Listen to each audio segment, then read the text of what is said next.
Nigerians become the latest propaganda tool of Zionists and pro-Israeli accounts online to push their narrative that Muslim and Islam are the enemy. This is bullshit. Not only is it reductive and misleading to frame what is going on in Nigeria as a religious war, it is an outright propaganda bullshit.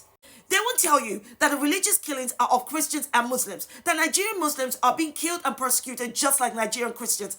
That's religious violence. They won't tell you that those who are significantly and disproportionately more impacted by the ongoing violence are women and young girls. That's gender violence. They won't tell you that the millions of Nigerians being displaced in northern Nigeria, now trickling down to southern Nigeria, are Nigerians of different ethnicities, regardless of their faith. That's ethnic violence. They won't tell you about the lucrative kidnap to ransom industry that has nothing to do with religious violence, but rooted in financial extortion that transcends gender, religion, ethnicity, or social standing. Doesn't matter if you're a student, a professional, a civilian, or of government standing, you would be bait. It's not about religious violence. This extortion is about the money. And let me be clear, I hold the Nigerian government accountable and find them complicit in these atrocities I've mentioned. Because if there was real political will to address the ongoing insecurity crisis and protect Nigerian citizens, then let me tell you that this criminal enterprise and these extremists would have met their end a long time ago.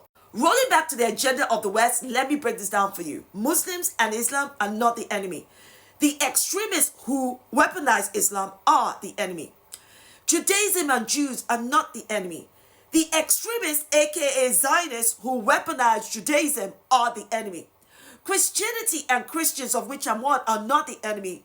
The white supremacists who weaponize Christianity are the freaking enemy. And what you have right now are Zionists and white supremacist Christians pointing the finger at the extremists, who weaponize Islam and go, no, they're your enemy, they're your enemy. And you're like, hold up a second, peel your eyes, because all three groups of extremists are the enemy. Should you care about what's going on in Nigeria? Absolutely yes, regardless of their useless agenda.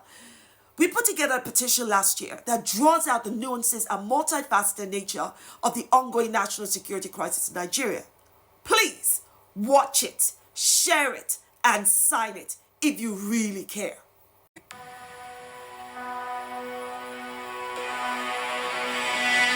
Do you know that we are witnessing large-scale abductions in northern Nigeria, which disproportionately impacts women and young girls?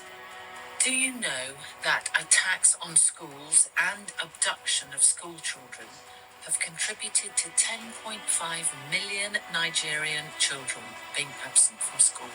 Did you know there's a developing genocide occurring in northern Nigeria, where Christians, for no other reason than their faith, are being persecuted, massacred, and displaced? Do you know that over 100,000 Nigerian civilians have been murdered by Islamist terrorists, and over 2.7 million Nigerians have been displaced? Do you know that in northern Nigeria, Muslims are also being persecuted, massacred, and displaced by extremists? Do you know that thousands of students and civilians have been abducted in Nigeria since 2014? Did you know that Nigeria accounts for 90% of the religious motivated killings in Africa? The security crisis in Nigeria is driven by three different forms of terrorism: religious, financial, and indeed political. This has led to persecuted Nigerians having to flee and seek asylum across the world, including in the United Kingdom. The UK government and the international community must apply pressure on the Nigerian government to take immediate and effective measures to end the cycle of religious violence and mass abductions of Nigerians. This petition is an explicit call to action for impunity to meet justice. It advocates for the human dignity of every Nigerian, regardless of their faith, identity, or ethnicity. Now that you know What we know, Can you do about it? Sign the petition.